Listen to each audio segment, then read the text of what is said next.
Alright, in my bid to jilt all 860 of my subscribers, I've got more bloomin' turtles for you. This is issue 2 of Battle Nexus.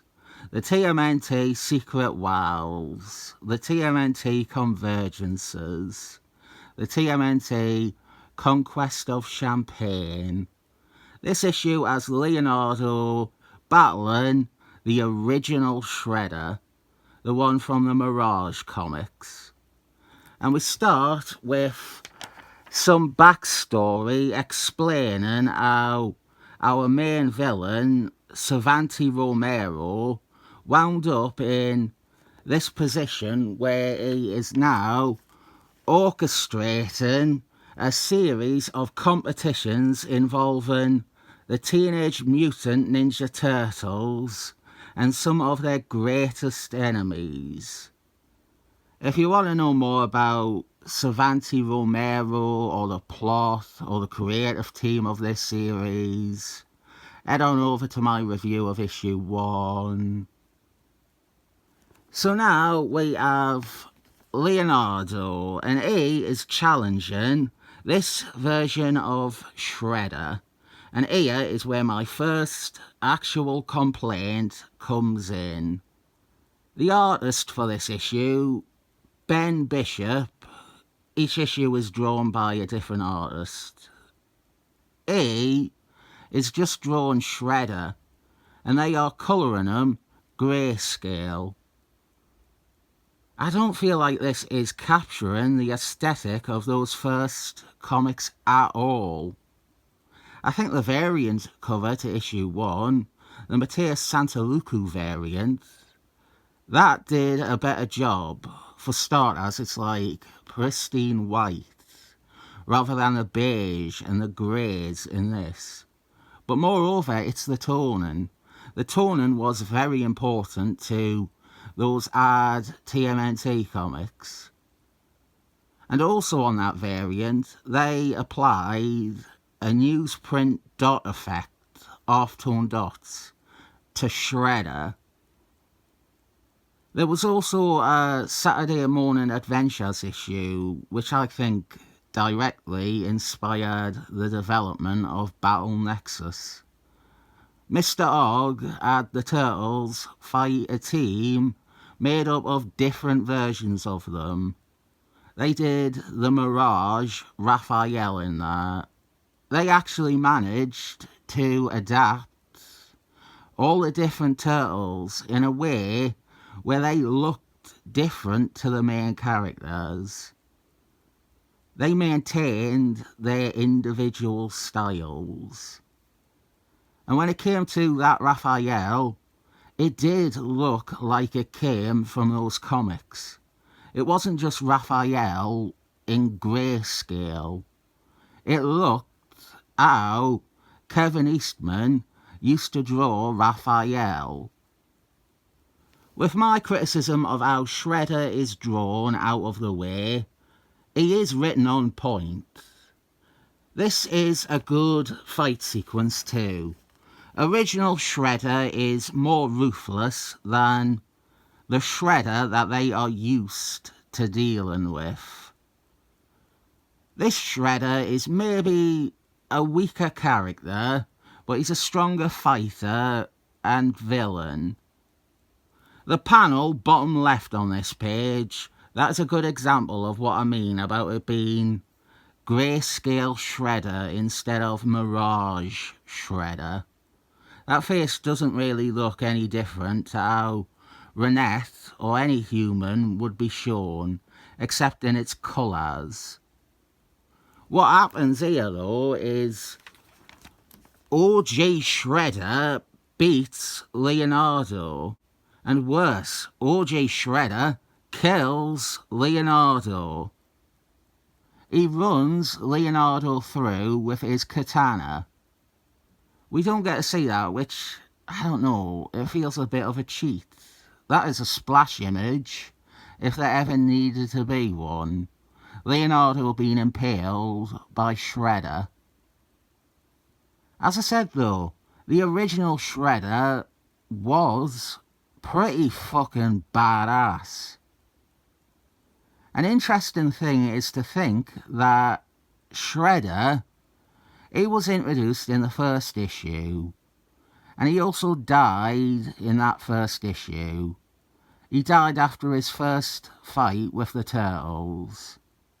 And despite that, he still, amazingly, manages to be badass. God, I fucking hate saying the word badass.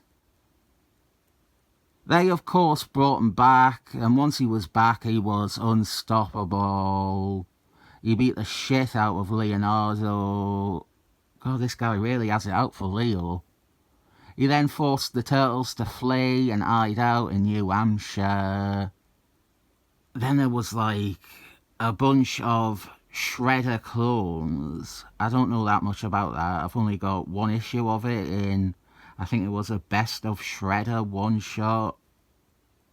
The cartoon, the 87 cartoon, it made Shredder a proper bungler. It made most their enemies comic relief. Well, that's part of what makes the Turtles brand so exciting. You have the idea of Teenage Mutant Ninja Turtles, and you can approach that in so many different ways. The Art Mirage Studios stuff is quite violent, and it plays the action and the story seriously. The cartoon has them as outright goofy heroes. Then the 90s live-action movies were pretty straight too. They treat the notion of Teenage Mutant Turtles that are ninjas completely sincerely. I am modestly intrigued where they go with Leonardo being dead, but I assume we're heading to a reset, which is always a fine way to lose investment in a story when you know that something has to be undone. But before I have time to really think on how they will revert the death, we get another scene with Ninjara. Ninjara, do-do-do-do-do. Hello and welcome to Atop the Fox Wall. Been sitting on that all week. I like that so far, Ninjara, she has been shown to be extremely competent, very capable as a fighter. She beats Raphael here. I wish we got to see more of Ninjara. I'm guessing that's coming in a future issue. You don't introduce or reintroduce a character like this and not really do anything with them. But I am wanting to know either more about this version or how she mirrors her original counterpart. I forgot to say last time, Furlough, the series that she appeared in, she was only in 3 issues of it, but Furlough is, or it was, a long-running furry anthology series. Ninjara is only in 3 issues out of 192, and hers aren't overtly sexual, but they are supposedly a lot more violent than Turtles have ever been. We see Renette again. I'm guessing that she is going to come into play later on. They definitely want us to remember that she is there. And right now, the surviving Turtles are dropped off in a cell to await for their next bout. They meet a mysterious, cloaked turtle who knows stuff. Could this be Leonardo? Is this how we are bringing Leonardo back? We pull some time shite and say that he's been on Battle Nexus ever since Shredder defeated him, and that he only appeared to die. My first thought was, oh, this is Last Ronin, isn't it? This guy is the Last Ronin. But I don't think it is.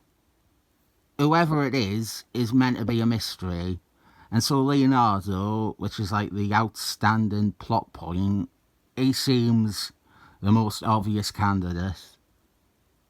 Over here we get a double cameo that made me very happy. We have a montage of all the time this cloaked figure has endured the endless tournaments of Battle Nexus. Among the fighters, we have one of the punk frogs fighting Crying Own. I want to see that. I love the punk frogs. The punk frogs are one of my favourite side characters. IDW need to do the best of the punk frogs. They've got to be in more than just Saturday Morning Adventures, right? Crying Own is from the Archie series, Teenage Mutant Ninja Turtles Adventures.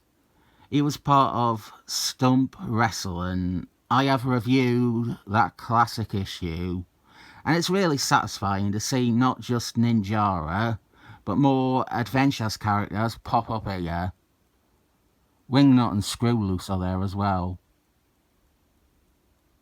That is another thing that makes the Turtles great. There's such a surprising amount of stuff to draw from. There's so much history and characters. And we leave part 2 with Raphael's opponent being revealed. It is Alopex. Alopex, she is an IDW character, and notably, she was in a relationship with Raphael, which is adding extra drama to this matchup. Next issue cover over here, naturally it is showing Raph versus Al. And then we have our covers gallery. On the left, we have our main cover by Ben Bishop. And over here, we have a variant cover by Ricardo Lopez Ortiz. I really like this guy's art. He's done a lot of variant covers for DC, Tiny Titans, Superboy. And our third and final variant cover is the 90s live-action Turtles versus the Seth Rogen Turtles. The Turtles on the left are by Dan Schoening of Saturday Morning Adventures, and then the ones on the right are by Louis Joyce, who does the comic tie-in to that movie. What else was out? Kinda doing that section. We have a bunch of TMNT flavoured adverts. There is a Shredder miniseries currently ongoing, and I want to point it out because the writer of it, he works at DC on a lot. He is one to watch, I think. He did Batman Dark Patterns with the artist of Obsolete Wonder Woman. He's currently the writer on Dick Grayskull's title. He did that Aztec Batman miniseries I just showed a variant from. Then we have an advert for a Casey Jones mini. And this is linking it to the one to watch comment. This is by the guy who I had singled out 4 years ago as one to watch. In fact, I wanted to point out that the artwork of Ricardo Lopez Ortiz reminds me of that DC vs. Dracula spin-off that was written by this writer. The sheer amount of coincidence is why I am talking about these adverts. There's also, I believe, a punk frog on this cover. There is an advert for TMNT Journeys, a series I am getting and reviewing. 2 decades ago, TMNT co-creator Peter Laird and Mirage Studios launched Volume 4, an epic continuation never reprinted. Until now. The other reason I covered these adverts is right at the back we have a 1-pager, and you've got to turn it on its side to read, which I love doing.